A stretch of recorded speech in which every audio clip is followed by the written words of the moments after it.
Another thing I want to talk about, I talked about this briefly with a little movie perp the other day, and I want to get this out to my podcast audience too, because it's something I feel pretty serious about. I just finished a book. There's a book out there that just came out. A lot of people have been talking about it, called Opposable Thumbs: How Siskel and Ebert Changed the Movies Forever. A big, in-depth story about the partnership of Siskel and Ebert and their individual careers, how they came together, how they at first did not like each other. They eventually did become pretty close, but at first it was just oil and water. They did not like each other on screen or off, but they did warm to each other as time went on. But they became the two most famous, probably, movie critics in history. And it's funny because I finished reading that book and I started thinking about things that I'm seeing online. And it occurred to me that film criticism lately has become extremely dishonest.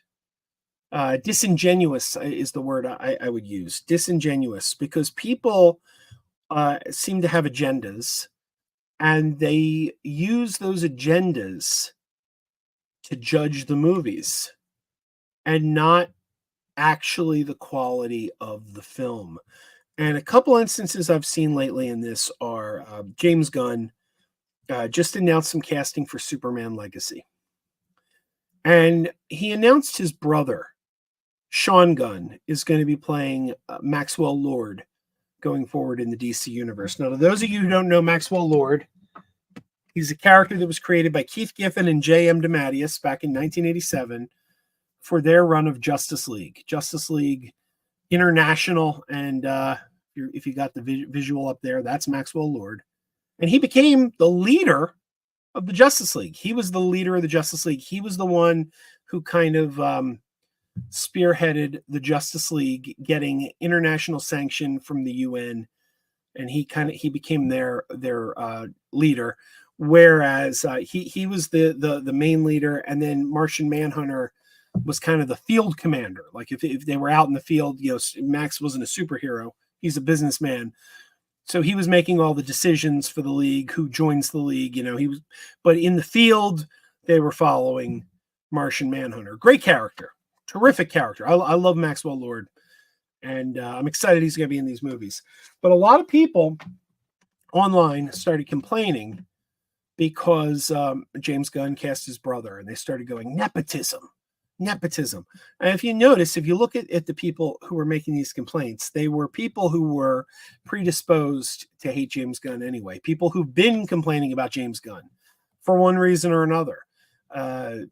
You can pick your reasons for why they don't like him, but these are people who already had an anti-James Gunn agenda, and suddenly they're concerned about nepotism.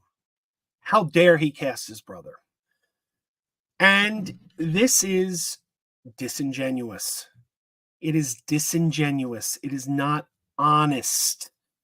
And the reason is because if you look at the history of Hollywood, going all the way back to the beginning, filmmakers always have certain actors that they like to work with, certain actors that they put in all their movies. And very often, when a filmmaker has a sibling or a family member who's also in the industry, they end up in that repertory group of players. And that's just going all the way back as far as you can remember.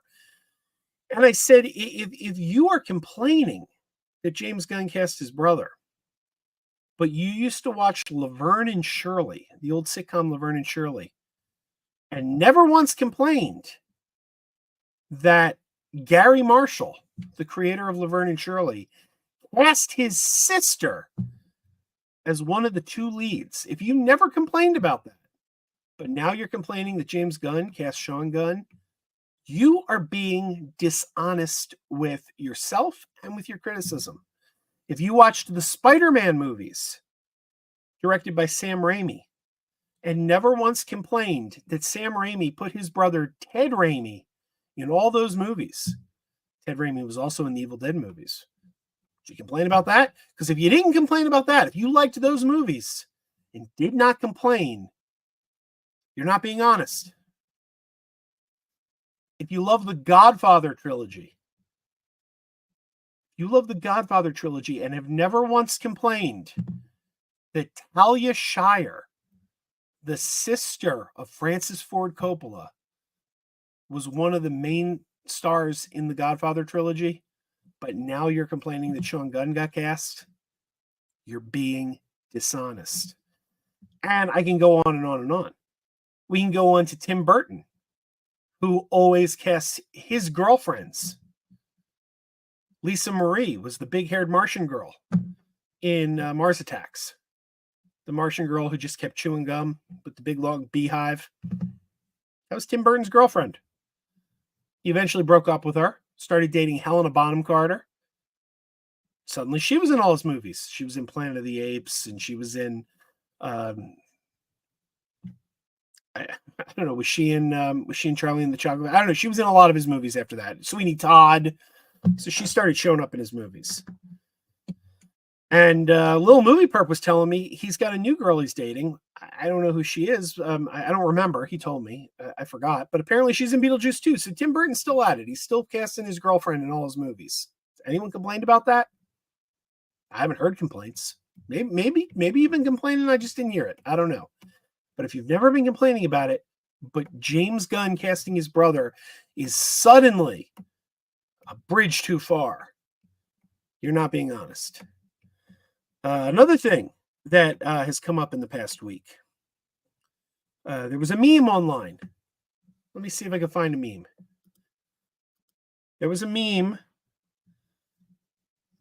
regarding the new Godzilla movie. And again, it was dishonest. Let me see if I can find this. I'm not going to be able to find it. No, I'm not. I mean, not quickly. Oh, wait. Nope. I got it. Here we go. Here's the meme. Not the best quality version of it. It's a little fuzzy, but we'll bring this up here. So I'm on Twitter and I see this meme. Let me stop. I still got the Night the Reindeer Died on deck. I got to take that down. This meme comes up in my Twitter feed the other day. Godzilla Minus Zero, kind of very popular movie out right now. I've seen it twice. Great movie. Highly recommend Godzilla Minus Zero if you haven't seen it.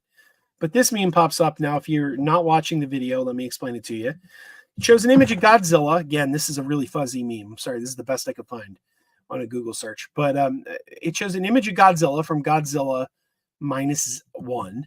And it says 15 million for a 2-hour movie in Japan. And it shows you Godzilla looking fierce and totally badass, like he's ready to wreck some shit. Then the next image is an image of MODOK with his helmet off from the movie Ant-Man Quantumania. And it says 200 million for a 2-hour movie in America. And what this meme is trying to tell us is, look how much better that Japanese thing looks. Look how crappy Ant-Man looked. Oh my Lord. The Japanese in 15 million made something look so good, and ours look like garbage. That's what this meme's trying to tell you. But again, it's a lie. It's dishonest. It's disingenuous. Why? Because you have to look at intent. If you've seen the movie Ant-Man Quantumania, then you know in the movie, MODOK was treated as a joke. It was a gag. When you met MODOK, he had a helmet on. And they didn't know what he looked like under that helmet. And when he took the helmet off, and we saw what he looked like, and when we saw it was Yellow Jacket from the first Ant-Man movie had turned into this thing, it was a gag.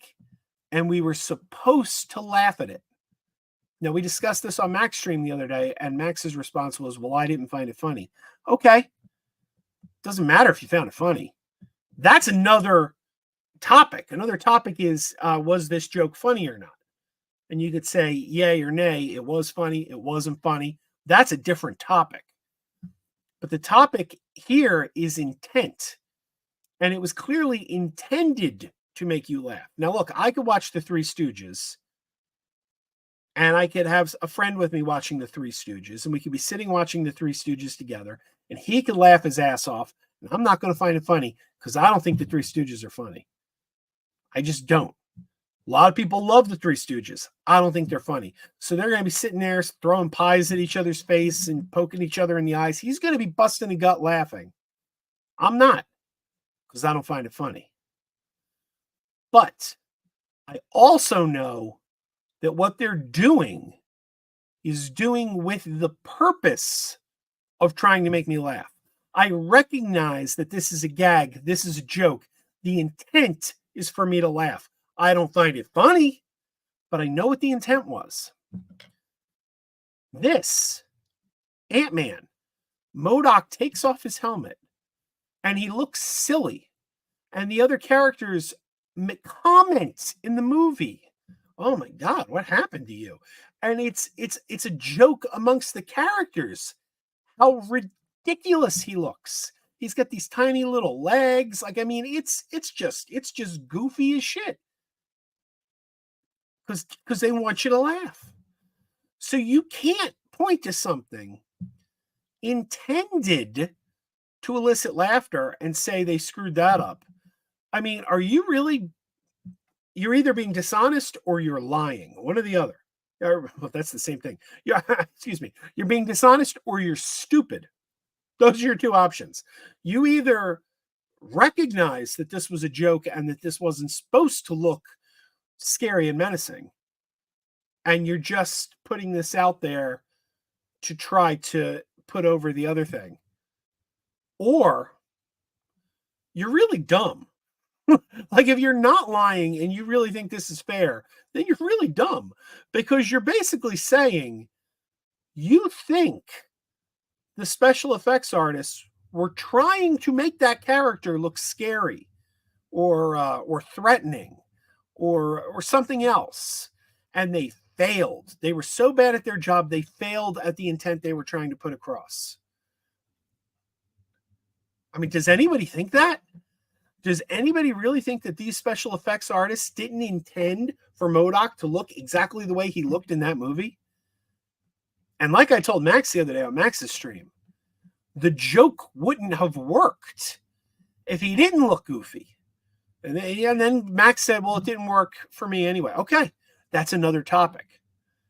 That's another topic. But if I tell you a joke and I leave out the punchline, there's a 100% chance it's not going to be funny because I left out the punchline. If I tell you a joke and give you the punchline, it's a 50-50 shot you're going to find it funny. You might find it funny, you might not. Guarantee you won't find it funny if you don't get the punchline. And the gag that he looks goofy totally doesn't have a punchline if he doesn't look goofy. He's got to look weird. He's got to look silly. Because if he doesn't look weird, if he doesn't look silly, this joke has no punchline. So to put a meme like this out there and go, this is what 15 million gets you in Japan, this is what 200 million gets you in America, you're being dishonest. You're comparing apples to oranges, and it's not honest. And this is what film criticism has come to these days. And it's a little sad. It's a little sad. I'm disappointed. Why can't people just like what they like or dislike what they dislike and not try to move the goalposts to be something else? Like we're in an age now where it's like, if you didn't like Ant-Man 3, a lot of the people online, a lot of the online commentators, if you didn't like Ant-Man 3, it's not enough that you didn't like Ant-Man 3. You have to convince everyone else that if they did like it, they're wrong. If you liked the Marvels, something wrong with you. And that's another thing. That's another thing. The Marvels. Let's talk about the Marvels. Marvels bombed at the box office. Totally bombed at the box office. And a thing I keep seeing on Twitter or Facebook is people will say things like, well, if it was good, it would have been a hit. If it was good, it would have been a hit. Because that's why people didn't see it. It wasn't good. Again, that's dishonest. That's dishonest. Because logic dictates that in order to know if something is good or not, you had to have seen it. Now, if you say it didn't look good to me, if you say the trailer didn't move me to want to see the movie, again, that's a different conversation. Because I've seen trailers that I didn't think looked good, and then I go see the movie, and the movie was great. I've seen movies that had great trailers, go to see the movie sucked. The trailer's a commercial to try to convince you to see the thing. And that's true of any product. That's true of any product. I could see a commercial for a brand new soda that just hit the market and say, well, that doesn't interest me. I'm not interested. But then I go to a friend's house. They say, hey, have you tried this new soda? They pour me one. I take a taste and go, oh, damn, that is good. Commercial didn't sell me on it. But when it was served to me and I tasted it, I said, I like that. I like that. That was good. The marketing was bad. Didn't convince me to buy it, but I tasted it. It was good. It's a different conversation. Because film history is littered with classic films that did not perform well at the box office. We were just talking about The Big Lebowski. Santa Claus, the movie. David Huddleston starred as The Big Lebowski. The Big Lebowski is a very, very popular movie now. Very popular. It's probably Joel and Ethan Coen. They've made a lot of great movies. It's probably their most popular film, I think. It's the one that seems to have permeated the pop culture the most. People love The Big Lebowski. Box office flop. Box office flop, The Big Lebowski. Found its audience on VHS. Or DVD. I guess it was DVD at the time. Citizen Kane. Box office flop. The Wizard of Oz. Box office flop. It's a Wonderful Life. It's Christmas time. Christmas time. Everybody watches Wonderful Life every year. That found its audience on television. You know why? Because it fell into the public domain. Every TV station could get their hands on it for free because it was in the public domain. So all these TV stations started running it. Didn't make a dime in the movies. Nobody went to see that in the movies. Found an audience on TV. Now it's considered a classic. We can take it to more modern films. Blade Runner. Austin Powers. Austin Powers, International Man of Mystery. Did not perform well at the box office. Got 2 sequels because of how well it performed on VHS. So if you're going to sit there and say, if this movie was good, it would have made money at the box office. That's a bullshit argument. And it either proves again, you're being dishonest, you're being disingenuous to try to push your agenda, whatever that agenda may be, or you're ignorant of movie history. That's the way it is.